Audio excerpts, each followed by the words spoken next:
1. Background of the Korean War. 2. The circumstances of the United Nations intervention. 3. The Incheon landing operation of the United Nations forces.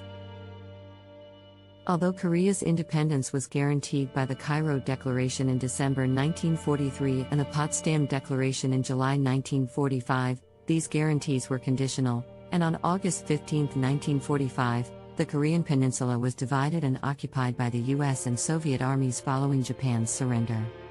In December of that year, the US, Britain, and the Soviet Union held a meeting in Moscow and decided on a 5-year trusteeship for the Korean peninsula, but the Korean people launched an anti-trusteeship movement, which was thrown into confusion when leftist forces returned to the fold in compliance with Soviet orders.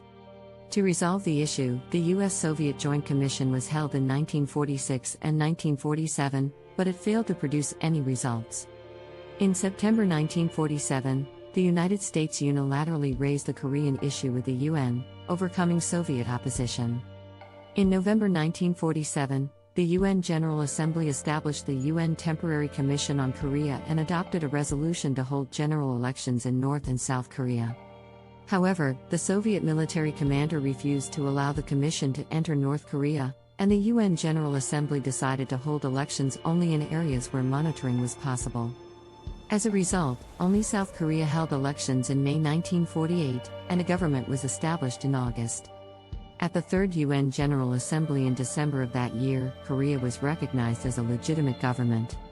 In September 1948, North Korea held a Supreme People's Assembly election centered on Kim Il-sung and declared the establishment of the Democratic People's Republic of Korea, which was approved by communist countries, including the Soviet Union. This divided the Korean peninsula into North and South, and North Korea demanded the withdrawal of US and South Korean forces, which the Soviet Union, which had a favorable geographical position, began withdrawing from in October. South Korea requested that the US continue to station its troops, and the US withdrew only its military advisory group, leaving its troops stationed in South Korea. When North and South Korea established their respective governments in 1948, the 38th parallel, which had been drawn by the US and Soviet Union, became a borderline rather than a boundary. North Korea proceeded with planned military expansion, organizing 4 infantry divisions and the 105th Armored Battalion, and deploying 130,000 troops from 10 North Korean Army divisions along the 38th parallel. Kim Il-sung came up with a plan for military unification after acquiring a powerful military force, which was influenced by changes in the domestic and international situation, such as the communistization of the Chinese mainland, the withdrawal of U.S. forces in Korea, the U.S. Defense Perimeter Statement, and Stalin's approval. On June 25, 1950, North Korea invaded South Korea and the Korean War began. Previously, political and economic turmoil between North and South, as well as equipment and troop shortages in the South Korean army, had influenced North Korea's invasion plans. In response, Kim Il-sung, in early April 1950, approved a plan for military unification at a meeting of the Central Committee of the Workers' Party of Korea, while also advocating for peace initiatives such as the Seoul Conference for a unified North-South government under the National Assembly. Meanwhile, South Korea had reorganized its defense forces under the United States Army military government in Korea, USMGIK, and the Coast Guard, but had weak equipment, and was no match for North Korea's military strength. The lack of a reserve force also meant there was no respite from communist guerrilla attacks. In the early hours of June 25, 1950, North Korea launched a full-scale invasion, and the Korean War broke out.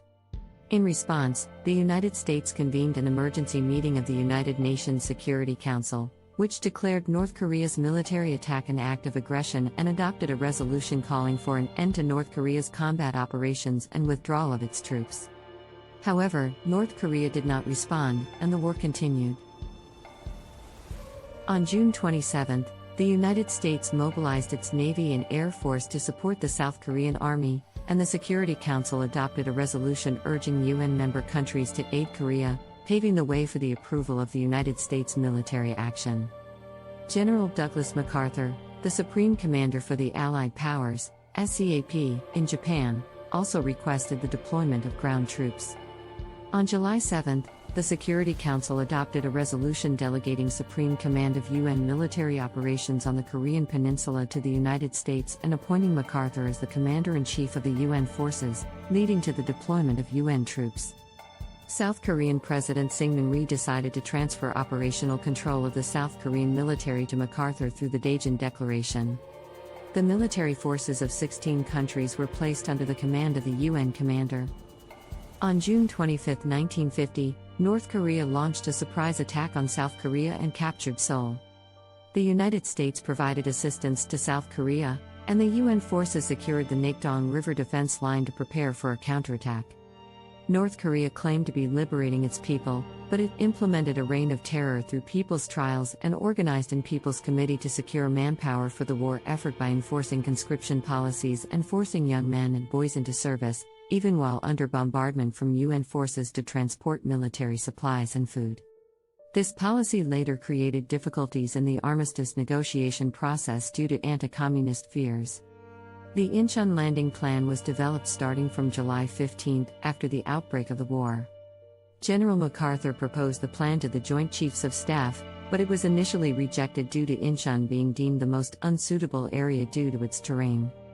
However, MacArthur argued that despite the narrowness of the channel at Incheon being only 9 meters wide, it could be used for 6 hours for the landing operation, and that North Korean troops would be concentrated in the area to capture Pusan, making the defense of Incheon lax, and the quick recapture of Seoul would have a significant psychological impact on soldiers and civilians. MacArthur eventually received the president's approval.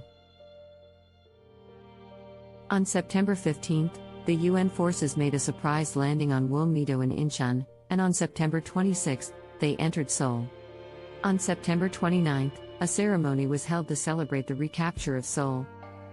The tide of the war was completely turned, and the number of communist prisoners of war exceeded 12,500.